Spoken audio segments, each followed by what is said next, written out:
காஞ்சி அரசனின் மகளுக்கு பிரம்மரக்ஷஸ் பிடித்தது.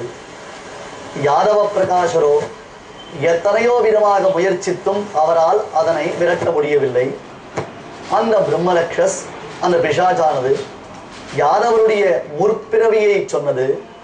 அதுபோல தனக்கும் எந்த வகையில் சாப விமுக்தி உண்டாகும் என்பதை குறித்தும் யாதவ பிரகாசரிடத்தில் சொன்னது. எதை செய்தால் நீ இந்த பெண்ணை விட்டு நீங்குவாய் என்று கேட்க, ஐயா, உமக்கு தெரியாததொரு விஷயத்தை சொல்லுகிறேன், கேட்டுக்கொள்ளுங்கள். இதோ இருக்கிறாரே என்று அந்த பிசாசு கை நீட்டிய இடத்தில் நிற்பவர் யார் தெரியுமா? நம்முடைய பகவத் ராமானுஜர். ஆச்சாரியருடன் சிஷ்யராக நடப்பதையெல்லாம் பார்த்து கொண்டு அவர் அங்கே நின்று கொண்டிருக்கிறார். பணிவாக வினயமாக நின்று கொண்டிருக்கிறார். இதோ இருக்கக்கூடிய இந்த இளையாழ்வாரின் பெருமையை யாதவ பிரகாசரே நீர் அறிய மாட்டீர், நான் அறிவேன். இந்த மகாத்மா அவருடைய திருவடி சம்பந்தம் எனக்கு ஏற்பட்டது என்றால் உடனே நான் சாபத்திலிருந்து விடுதலை ஆகிவிடுவேன் என்று சொன்னது. தன் சிஷ்யனை பார்த்து மகாத்மா என்றவுடன் யாதவ பிரகாசருக்கு ஒன்றும் புரியவில்லை. அது தவிர தன்னுடைய மந்திர தந்திர வித்தைகளுக்கு போகாத இது, அதனால் இதற்கு ஒரு விமோச்சனம் ஏற்படாத பொழுது எவ்விதம் தன் சிஷ்யன் சீடனான அந்த ராமானுஜனுடையதான திருவடி பட்டு பாதம் பட்டு இதற்கு விமுக்தி உண்டாகும்? ஒன்றும் புரியாமல் திகைத்தார். அதற்கு அந்த பிரம்மரக்ஷஸ் சொன்னது, சுவாமி, உனக்கு தெரியாத ராமாயணம் இல்லை. பெரும் பாபத்தை செய்தவள் அகலிகை என்னும் ஒரு பெண்ணரசி. கௌதம முனிவருடைய மனைவியான அந்த அகலிகை இந்திரனுடன் தான் சேர்ந்திருந்த பாபத்தின் பயனாக தன் கணவரான கௌதம மகரிஷியினாலேயே சாபமளிக்கப்பட்டாள். எப்படி இருந்தாள்? கண்ணுக்கு தெரியாத ஒரு உருவம் அவளுக்கு ஏற்பட்டது. இந்த தேகம் மறைந்தது. அங்கே வெறும் கற்பாறையாக அவள் கிடந்தாள். பூமியில் மற்றவர்கள் மதிக்காதபடியாகவும் மிதித்து செல்லும்படியாகவும் இங்கே ஒரு பெண் இருக்கிறாள் என்பதை உணராத நிலையில் அந்த அகலிகை கல்லாக கிடந்தாள். எத்தனை காலங்கள், எத்தனை வருடங்கள் தெரியாது.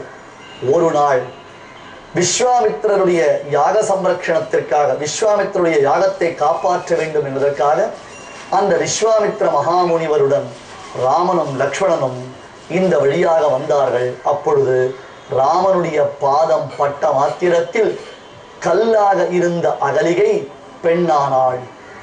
அவள் செய்த பாபம் அவளை விட்டு நீங்கியது. ராமனுடைய திருவடி சம்பந்தம் அவளுக்கு பரம பாவனத்துவத்தை அளித்தது. பாவனத்துவம் என்றால் புண்ணியம், புனிதம் என்பது பொருள். எவ்வளவோ தவறுகள் செய்திருந்தாலும், அவள் கற்புக்கு களங்கம் உண்டாகும் வகையில் பெரும் பாவத்தை செய்திருந்தால் கூட ராமனுடைய திருவடி பட்டதினாலே அவள் நற்கதி அடைந்தாள். அதுபோன்று தான் நானோ பெரும் பாவத்தை செய்திருக்கிறேன். ஆழ்வார் சொல்லும் பொழுது பாவமே செய்து பாவியானேன் என்று வர்ணிக்கிறாரே, அதுபோன்ற ஒரு பாவத்தை செய்திருக்கிறேன். இளையாழ்வாராம் ராமானுஜனுடைய திருவடி என் தலையில் பட்டால்தான் என்னால் இந்த பெண்ணை விட்டு நீங்க முடியும், என்னுடைய பாபம் என்னும் இந்த பிறவி நீங்கும் என்றது. அரசன் உட்பட அனைவரும் அருகில் இருக்கிறார்கள். யாதவ பிரகாசருக்கோ ஒன்றும் சொல்ல முடியாத ஒரு நிலை. அரசன் அப்படியானால் உடனே விரைந்து அந்த சிறுவரை அவருடைய அந்த பெண்ணுடைய தலையில் பாதத்தை வைக்கச் சொல்லுங்கள், ஆசிரியரே உடனே இந்த காரியத்தை செய்யுங்கள் என்றார். என்ன சொல்ல முடியும்? அரசனை எதிர்த்து பேச முடியாது. இளையாழ்வாரே நடக்கட்டும் என்றவுடன் இளையாழ்வார் தயங்கினார். ஏனென்றால் ஒரு பெண், சிறு பெண், அந்த பெண்ணின் தலையில் தான் எப்படி காலை தூக்கி வைப்பது?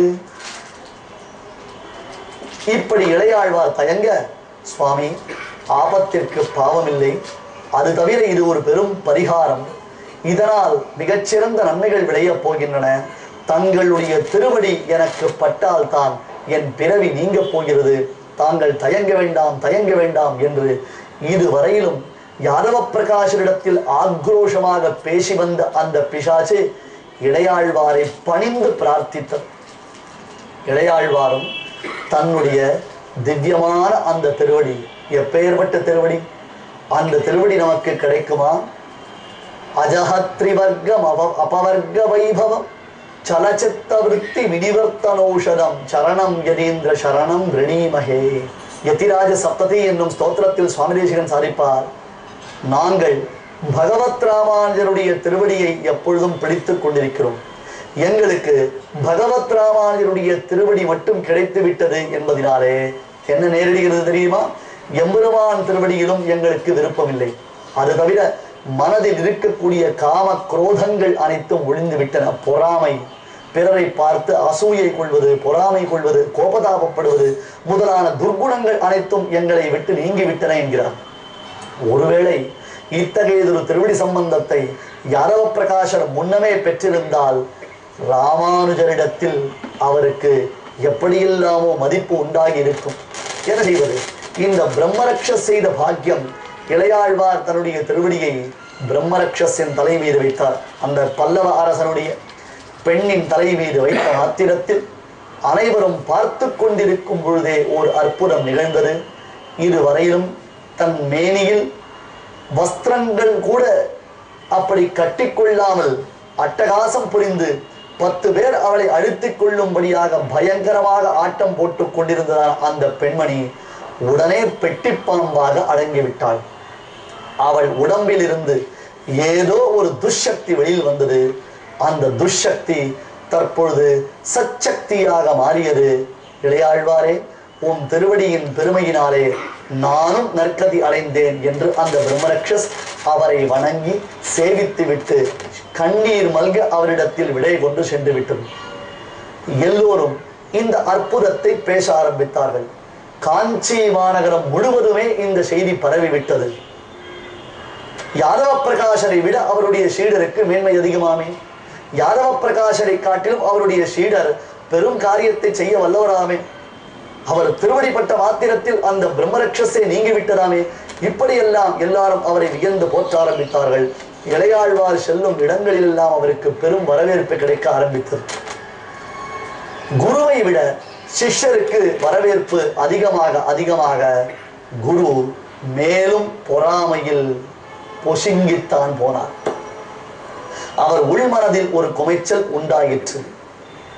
நடக்கக்கூடிய எல்லா நிகழ்ச்சிகளுமே யாதவ பிரகாஷனுடைய பெருமையை கொலைப்பனவாகவே இருந்தன. எல்லாரும் இளையாழ்வாரை போற்றுவதை கண்டு இவர் உள்ளம் விரும்பினார். அது தவிர மற்றொரு ஒரு அடார செயலையும் யாதவ பிரகாஷர் செய்தார்.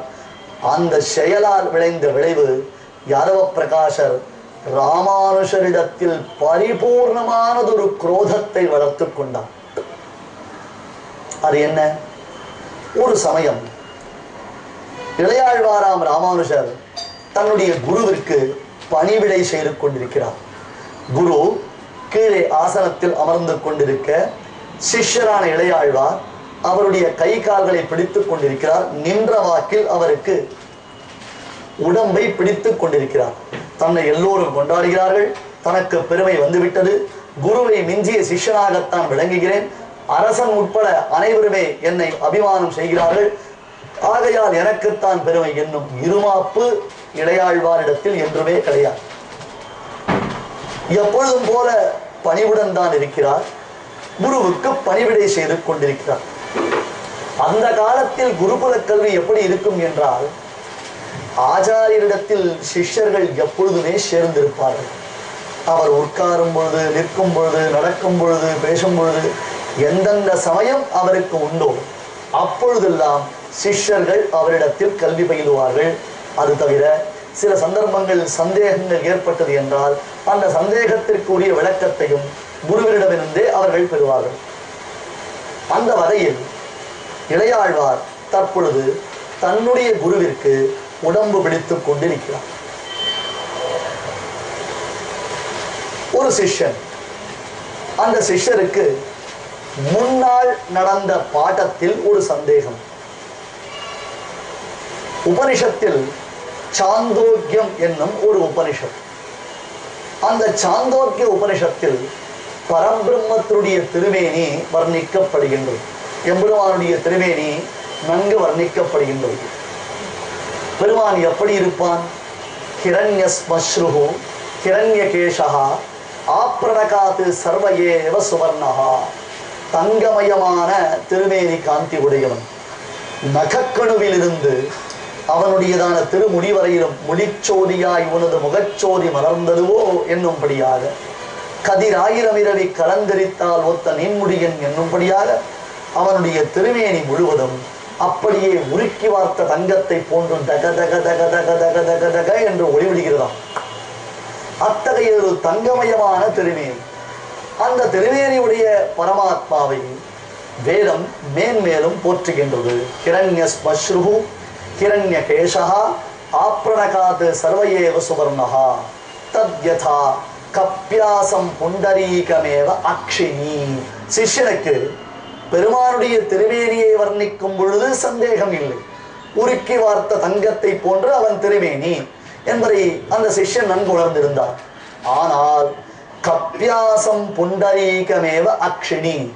இப்பொழுது அடியேன் சொல்லுவது முழுக்க முழுக்க அந்த சாந்தோக்கியம் என்னும் உபனிஷத்தில் இருக்கக்கூடிய வேத வாக்கியம்.